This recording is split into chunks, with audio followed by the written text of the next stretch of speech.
Now, Storm Tracker 9 weather with Chief Meteorologist Holden LaCroix. Welcome back. It is hot, dry, and breezy across the region as we still continue to monitor this high pressure system across the northwest. Here's a live look across areas of Roseburg right now where it is hot and dry. You can see the grass right there right by the airport. Temperature wise right now we are sitting at 99 degrees, so very close to that century mark. We'll have to wait and see if we actually hit it. Again, that's a little bit warmer than our anticipated high. We're expecting about 98 degrees today. Speaking of which, Eugene sitting at 98, Corvallis, Portland 96, 103, still down towards Medford right there. But man, notice the stark difference toward the Oregon coast. Thanks to an onshore breeze right now, temperatures in the upper 50s to around 60 degrees. Now up into the foothills, also warm.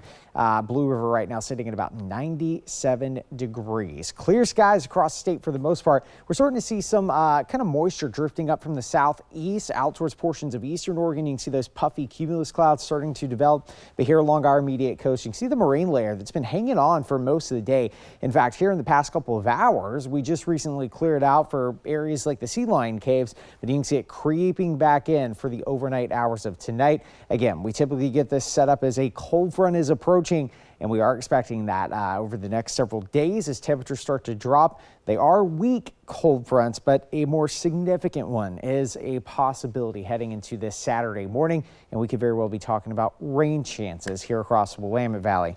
Not the case tonight, though. As you can see, still through about 7 o'clock. It is going to be a hot one. 94 degrees across areas of Eugene.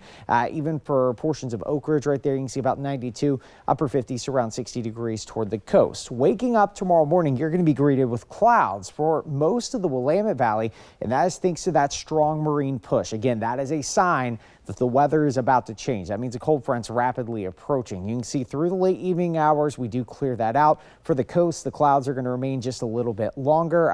Lunchtime around 75 in Eugene. By the evening, though, you can see clouds starting to approach the Oregon coast. But notice inland, though, hitting at about 88 degrees, so a little bit cooler as opposed to what we are going to be seeing this evening. Here's the downward trend in temperatures. We're back into the mid 70s on Saturday, and that does come with those possible rain chances. Now, it is kind of a one-hit wonder. Once we head into Sunday, Monday, Tuesday, we start to clear the clouds and the temperatures start to warm right back up. But here's a look at the approaching cold front. Models have kind of been back and forth with this, but I do caution you heading into Saturday, the better rain chances are going to be across the northern Willamette Valley for areas like Albany and up toward the Portland metro. But we are going to be watching that closely. 68 degrees on Wednesday. You can see the shower chances Friday night and into Saturday with temperatures in the 60s across the Umpqua. 90 degrees on Wednesday. 80s finally making a return, staying in the 70s for the most part on Saturday. Across areas of the Cascades, you can see about 75 heading into Wednesday. On again, off again showers if you are headed up to the high country on Saturday at 63. 70 though heading into Monday and Tuesday. For the Willamette Valley, 88 degrees on Wednesday. 70s making a return. Friday is going to be a completely cloudy day, and we wake up to a little light rain. That's a possibility heading into Saturday morning. We'll break down those chances over the next several days, and also if we can see more beneficial rain coming up.